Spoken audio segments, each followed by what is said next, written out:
on, guys? Thanks for tuning back into the Hook 937 YouTube channel. Do me a favor before we get started in today's video. If you haven't already, please hit the subscribe button and hit the bell button so you don't miss any of my notifications, any of the posts going on. Today we got a big one coming in. As you've seen in the last video, we put the motor in. In this video, clutch, transmission, and man, oh man, is it a crazy, incredible clutch and transmission. We are working on, I just put the pilot bearing in, and we're getting ready to put the flywheel on. Once we put the flywheel on, I have this locking tool here that bolts up where the starter goes that engages the teeth, so we'll be able to apply the torque to those bolts as well as the crank pulley bolt. So I got all my bolts prepped here with our ARP fast and lube assembly on the head of the bolt and our Loctite on the thread of the bolt. Got our plate there ready to go in. So I'm going to put you up on the stand and whoo, right into wire. I'm going to put you up on the stand here.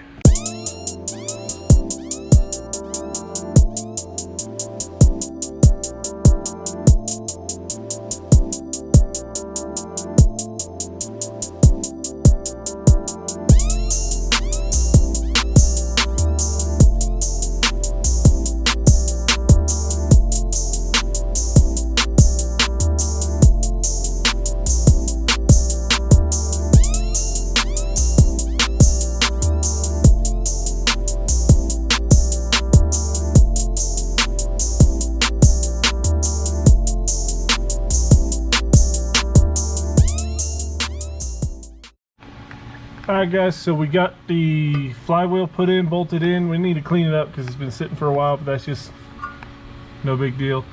While I was in here, I put these loops up here and tied the wiring harness up nice and high away from the transmission, so if we have to remove anything, everything's tied to the engine portion of it.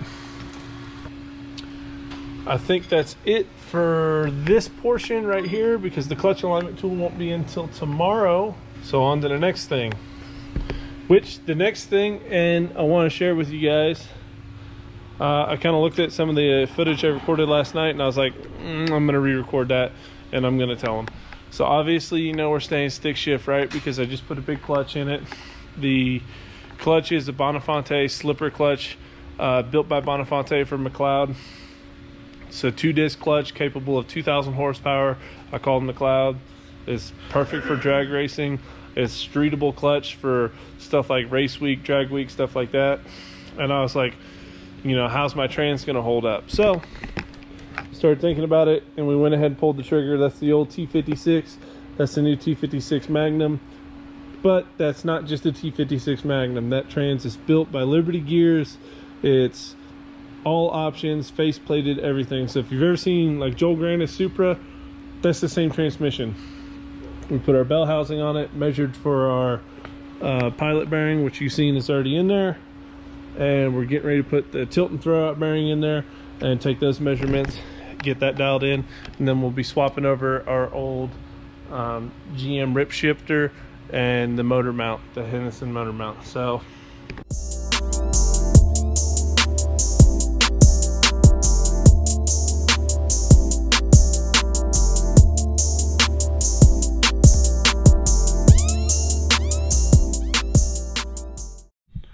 alright guys, so here's the clutch. This is where we left off the other night. I just kind of wanted to explain some of the stuff that I did to get the clutch to this point, besides just lining the clutch up.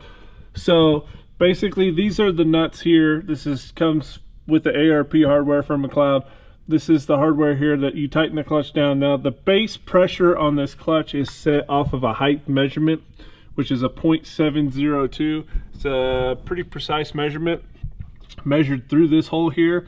And there are 6 holes on this clutch where we measure for that 702. And what we want is we want the clutch disc as flat as possible. So we want within 0.01 of each other. And I got them all within 0.004 of each other, all of them.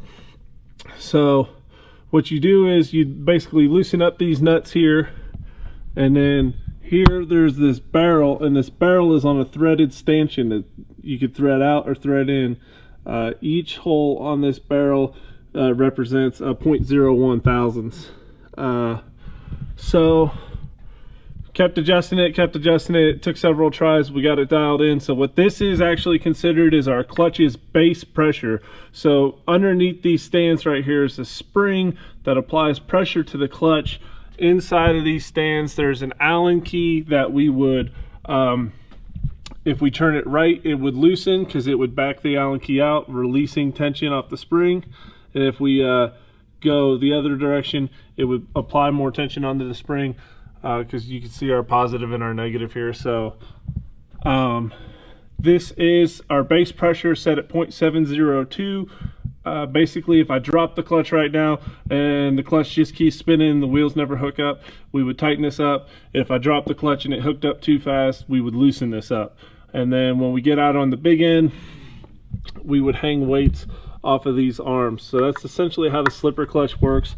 You set your base pressure based off of height, and that would give you the correct spring rate, and then you would adjust these springs here for your basically your launch, and you would adjust weights onto these arms for big end power. And that's my understanding of it from talking to McLeod. I've called them several times. A bunch of really smart guys there. So but now that that's done, we're going to put the bell housing on and measure for our throwout bearing distance.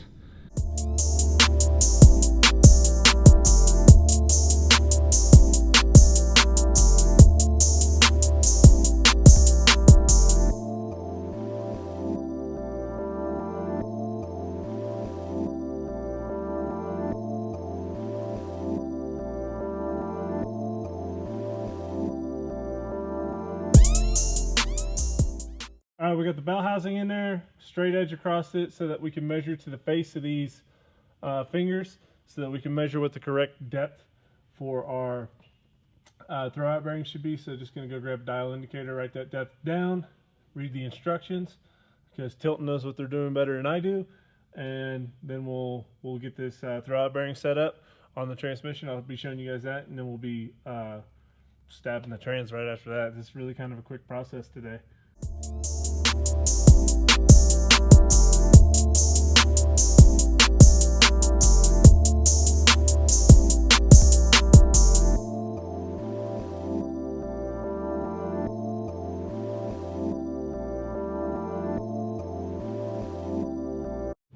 All right, guys, so we use our straight edge. We measure to the tip of each finger, because it should all be pretty well the same since the clutch is laid so flat. And this is what we got to each finger. Starting off with, this is number 1, 2, 3, 4, 5, 6, because this is just where I started. 1.994, 1.997, 2.000, 1.996, 1.994, 2.003. So all super close within each other.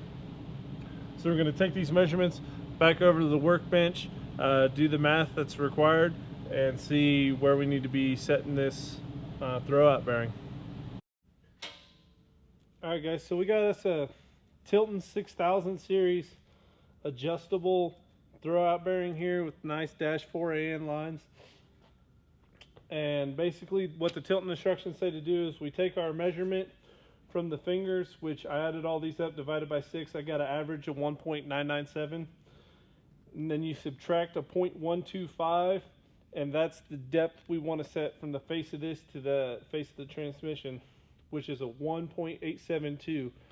This throwout bearing has about 7/10 of an inch of travel, and then we subtract a 0.125 inch of air gap that we should have between the throwout bearing and the clutch, and we'll have over a ½ an inch of where we can depress the clutch, over a ½ of an inch, which will translate out to something else on the pedal, which there's instructions on how to set your pedal stop here. So for now, we're going to thread this onto our base, and then we're going to put our lock tab in there and get our, once we have our total overall depth that we're looking for, which is 1.872, correctly set. Alright guys, so like I said, the distance we're looking for here is 1.872. So right now we are at, holy cow, 1.870. And you want it within, according to the instructions, within plus or minus 0.025. So, I mean, how lucky is that? Let me try to measure that again. 1.873 this time. Measure it a third time. 1.873 again. So we're going to set it there, and that should be good. All right, guys, so we got our throwout bearing set. Depth is correct. It's within 0.002 of our overall measurement. We have our locking stud in place, Loctite it, and then tighten down 16 foot-pounds or inch pounds. This is just so that this can't move. So we actually got really lucky that our correct depth was at a locking hole, because there's only 4 locking holes on this faceplate. So now that that's done and we can run our lines out, however, we're going to stab the transmission.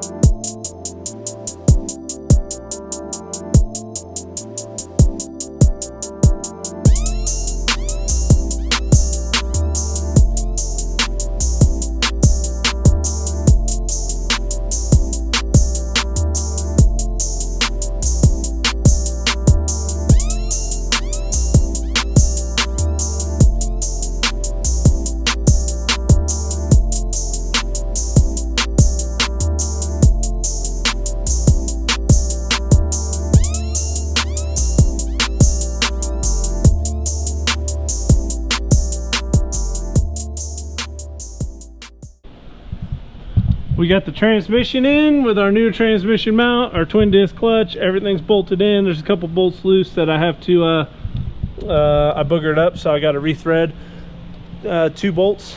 Not a big deal, but that's where we're going to leave off tonight.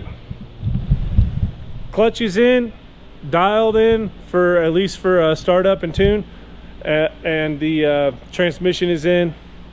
So that's it for tonight, guys. Thanks for tuning in. Thanks for subscribing. If you haven't subscribed already, please consider subscribing. Hit the bell button so you don't miss any of the content. Leave us a thumbs up and drop a comment down below and let me know what you guys think of this transmission and clutch setup, because we're going to be doing big things with it. And I appreciate you guys tuning in, and we'll catch you all next time.